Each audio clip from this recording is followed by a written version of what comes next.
Son 2 haftadır konuştuğumuz tüm konular aynı başlık altında toplanıyor. Hepsi İran-İsrail gerginliği ile ilgili. Çünkü bana genellikle bu konuyla ilgili sorular geldi bugünlerde. Bu da gayet doğal ve en çok gelen sorulardan biri de Türkiye'nin balistik füze kabiliyetiyle ilgiliydi. İran, İsrail'in şehirlerini balistik füzelerle vurunca haliyle bu alana ciddi bir ilgi oluştu. Gelen soruların sebebi bu. O yüzden bugün bu konuya odaklanalım. Yani bugün Aura Sebilon sponsorluğunda Türkiye'nin balistik füze kabiliyetine odaklanıyoruz. Türkiye'nin lider su arıtma markası Aura Sebilon Unique sunar. Yaşanacağını hiç tahmin etmediğimiz günler yaşadık. İsrail ile İran yıllardır birbirini uzaktan tehdit ediyordu ve sonunda birbirlerini vurdular. İran çok darbe yiyince bütün gücüyle de vurmak zorunda kaldı ve ilk defa İsrail'i vurdu. Tabi İran'ın bütün gücü dendiğinde akla gelecek tek şey balistik füzeler ve İran'ın bunun dışında kayda değer hiçbir yeteneği yok ve burada çok büyük bir handikapları var. Bugüne kadar sadece balistik füzeye yatırım yapmışlar. Bu çok hatalı bir silahlanma şekli. Neden olduğunu da son günlerde görmüşsünüzdür.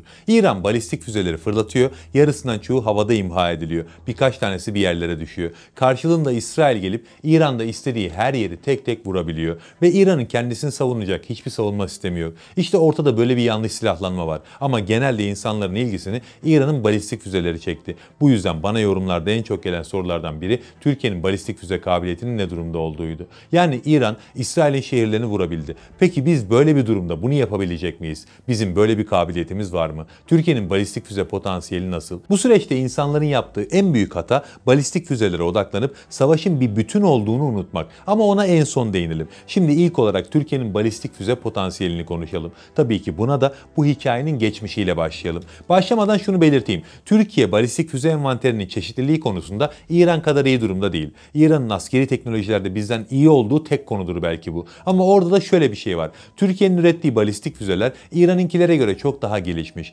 Mesela son savaşta bile şunu gördük. İran'ın füzeleri hız anlamında sınıfı geçti ama hassasiyet anlamında genel olarak sınıfta kaldılar. Mossad binası gibi bir iki doğru saldırı dışında İran'ın tam hedeflediği noktayı vuramadığını gördük. Türkiye şu ana kadarki en uzun menzilli balistik füzesiyle yaptığı testte 560 kilometreyi santimetre hassasiyetiyle vurdu ve bu hassasiyet hipersonik hıza ulaşılmasına rağmen gösterilmiş bir hassasiyet. Yani Türkiye'nin balistik füze hikayesini dinlerken bunu mutlaka göz önünde bulundurun. Bir de Türkiye'nin hikayesine başlamadan önce genel olarak balistik füze kavramını da bir konuşalım. Nasıl çalışırlar bunlara bir bakalım. Balistik füzeler 3 aşamada çalışıyor. İlk aşama fırlatma aşaması. Burada füze motoru ateşleniyor ve füze yerden hızla yükseliyor. Bu aşama genellikle 1 dakikadan kısa sürüyor ve fırlatılan füze 100 kilometre veya daha yüksek irtifaya çıkarak uzaya ulaşıyor.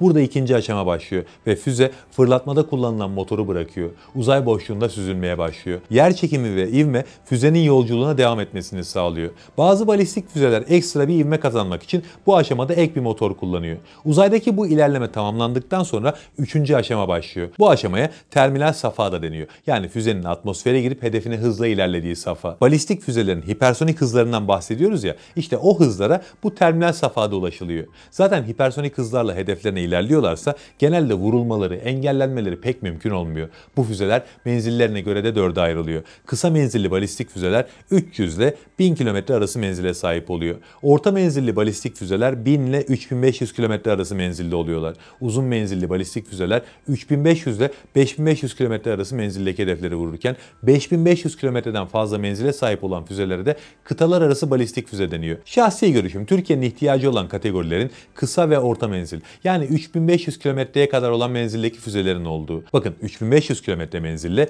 şu noktaları vurabiliyoruz. Bundan fazlasına da zaten ihtiyacımız yok. Sonuçta nükleer silaha sahip değiliz. Eğer nükleer başlık takmıyorsanız bir füzeyi 5000 kilometre uzağa fırlatmanın pek de bir mantığı yok. O yüzden ileride bir gün nükleer silaha sahip olursak uzun menzilli ve kıtalar arası balistik füzeleri konuşmaya başlayabiliriz. Ya da aslında şöyle bir şey var. Eğer Türkiye uzun menzilli bir füze tanıtırsa bilin ki bir yandan da nükleer güç olma yolunda gizli adımlar atmaya başlamıştır. Neyse çok uzattık, artık Türkiye'nin balistik füze hikayesini hızlıca bir toparlayalım. Türkiye bu konuda aslında erken denebilecek bir dönemde uyandı. Önce İran-Irak Savaşı, ardından da 1. Körfez Savaşı. Biz bu iki savaşta ve sonrasında yani 80'lerle 90'ların başlarında balistik füze konusuna yatırım yapmamız gerektiğini öğrendik. Ama o zamanlarda bu konuda hiçbir tecrübemiz yoktu. Yine de buna rağmen Makina Kimya, TÜBİTAK SAGE, Roketsan gibi kurumlar bağımsız projeler yürütmeye başladılar. Bu çalışmaların sonucunda da Pars, Toros, Sakarya gibi roket projeleri ortaya çıktı. Bunlar 40 kilometreden 110 kilometreye kadar menzile sahip füzelerdi. Ama tam anlamıyla balistik füze değillerdi. Bunlar daha çok güdümsüz topçu roketleriydi. Yine de balistik füzeye ilerlediğimiz yolda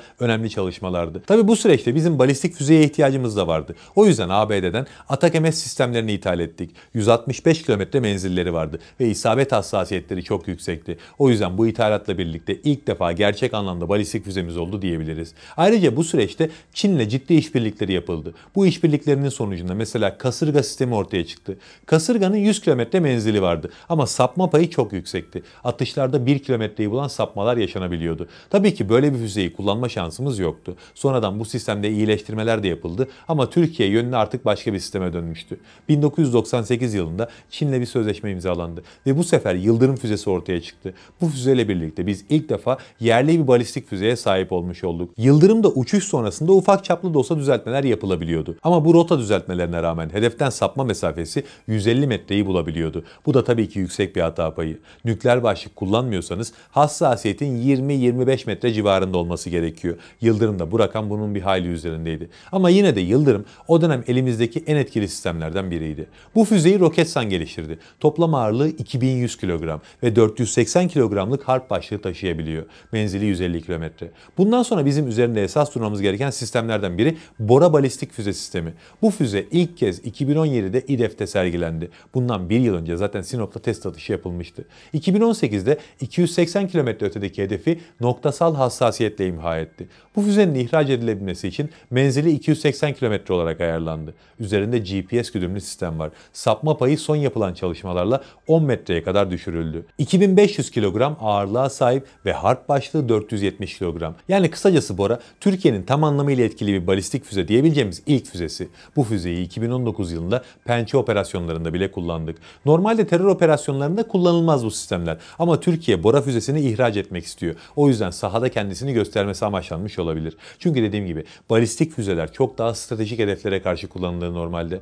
Buradan sonra değinmemiz gereken esas sistemlerden birine geliyoruz. Yani Tayfun kısa menzilli balistik füze sistemine.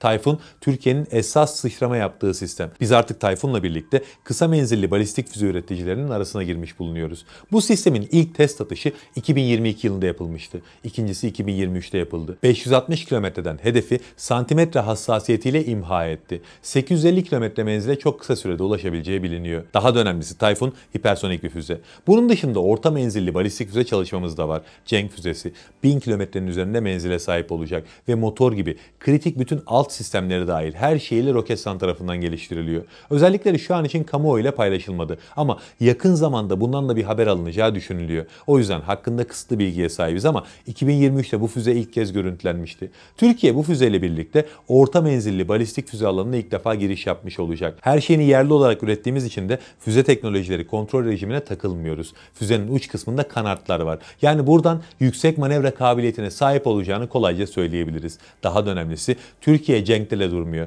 Daha ötesini çalışmaya başlamış durumdayız. Bunu da Cumhurbaşkanı Erdoğan'ın geçenlerde yaptığı bir açıklamadan kolayca anlayabiliyoruz. Tam olarak şunları söyledi. Orta ve uzun menzilli füze stoklarımızı son gelişmeler ışığında caydırıcılık düzeyine getirecek üretim planlamalarını yapıyoruz. Bu açıklamada uzun menzilli füze vurgusunun yapılması önemliydi. Demek ki Türkiye'nin hedefinde 3500 kilometrenin üzeri de var. Ve söylediğim gibi bu menzilde bir çalışma yapılıyorsa nükleer güce ulaşmakta hedefleniyordur. Ya da bunun için gizli çalışmalara başlanmıştır bile. İnşallah Türkiye'nin birkaç yüz nükleer başlığa sahip olduğu günleri de en kısa zamanda görürüz. Bir de Cenk için 1000 artı kilometre menzil dedik ama daha önce Cumhurbaşkanı Erdoğan 2000 kilometre üzeri menzilde balistik füze geliştirmemiz gerekli ve önemli demişti. Burada kastettiği Cenk'in menzili de olabilir. Muhtemelen yakın zamanda bunun cevabını alacağız. Çünkü Cenk projesi gizli de yürütülse şu anki gerginliklerden dolayı gizliliğini riske atmak pahasına hızlandırılacaktır. Peki 2000 kilometre ya da üzeri bir füze üretirsek bunu nerede test edeceğiz? Çevremiz buna kesinlikle müsait değil. Ve işte burada Afrika'nın bir ucuna gidilecek.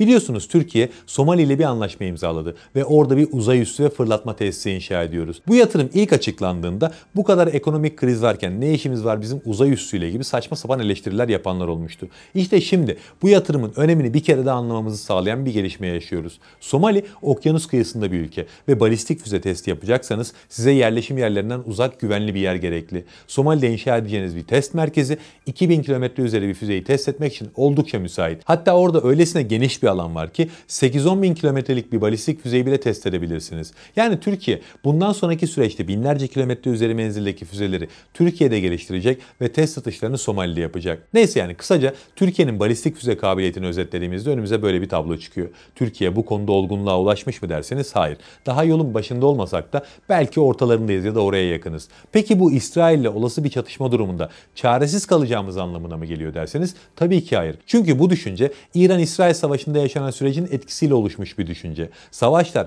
çatışmalar bu kadar yüzeysel değerlendirilmez. Yani sadece bir balistik füze gücü olmak çoğu zaman hiçbir şey ifade etmez. İran-İsrail savaşında da bunu gördük. İran balistik füzeleriyle sadece kendi kamuoyunu rahatlatacak kadar darbe vurabildi. Ama yediği darbe bundan kat kat daha büyüktü. Çünkü dediğim gibi askeri anlamda güçlü olmak istiyorsanız yapmanız gereken şey bir bütün olarak askeri teknolojilerinizi geliştirmektir. İran bunu yapmadığı için rezil oldu. Türkiye bunu yaptığı için en iyimserinizin bile tahmin ettiğinin çok ötesinde bir darbe vurur bugün İsrail'e. Diyelim ki bugün bir savaş yaşandı. Türkiye muhtemelen Tayfun'la vuracak. Tayfun'un henüz envantere girmediğini düşünebilirsiniz ama onu henüz bilmiyoruz. Türkiye bu işleri çok da açıktan yürütmüyor. En basitinden Bora'nın envantere girdiğini envantere girdikten 3 yıl sonra öğrendik. Burada da böyle bir durum söz konusu olabilir. İşin daha da önemli kısmı şu. Bizim bu konuda balistik füzeye bir ihtiyacımız da yok. Türkiye birçok farklı mühimmatla İsrail'i zaten vurabilir. SOM seyir füzesinden atmacaya kadar çok fazla seçeneğimiz var. Ve biz sadece karadan saldırıya mahkum değiliz. Çok güçlü bir donanmamız var. Akdeniz'de İsrail'e nefes aldırmaz bu donanma. Ve İsrail'in en büyük darbe yiyeceği alanda burası olur. İsrail kıyılarına çok yakın mesafelerden denizaltılarımızda atmaca gemi savar füzelerimizi kapsülle fırlatma yeteneğine sahibiz. Bizim SOM seyir füzemiz var. Çakır seyir füzemiz var. Daha saymakla bitmez. Güçlü radar sistemlerimiz, havadan erken ihbar uçaklarımız, S-400 ve Siper'in başını çektiği güçlü bir hava savunma ağımız var. Yani İsrail'in uçakları da öyle kafasına göre gelip burada operasyon yapıp geri dönemezler. Biz İran değiliz. Biz o gün geldiğinde insansız deniz araçlarımızla bile ağızları açıkta bırakacak saldırılar yapabilecek konumdayız şu anda. Yani kısacası saçma sapan bir balistik füze başlığına takılıp da bunu savaşın olmazsa olmazı gibi görmeyin. Savaş bir bütündür. O bütünün parçaları tek tek gidişatı değiştiremez belki ama bir araya geldiklerinde gidişatı tamamen tersine çevirebilirler. Ve unutmayın ki biz bugünün Türkiye'sinden bahsediyoruz. Bahsettiğimiz savaş bundan 3-5 yıl sonra olduğunda tamamen bambaşka bir Türkiye'den bahsediyor olacağız. TCG Anadolu gemimizden insansız savaş uçaklarımızın iniş kalkış yaptığı, 5. nesil Kaan savaş uçağımızın gökyüzünü koruduğu, bunu yaparken antibalistik özelliğe kadar erişmiş olan Siper uzun menzilli hava savunma sistemimizin artık S-400 ya da Patriot'la yarıştığı bir Türkiye'yi konuşuyor olacağız. Öyle bir Türkiye'yi konuştuğumuzda neler olacağını anlatmama gerek yoktur muhtemelen. Onu da yorumlarda siz belirtin. Sizin hayallerinizi dinleyelim. Allah'a emanet olun. Türkiye'nin lider su arıtma markası Aura Sebilon Unique sundu.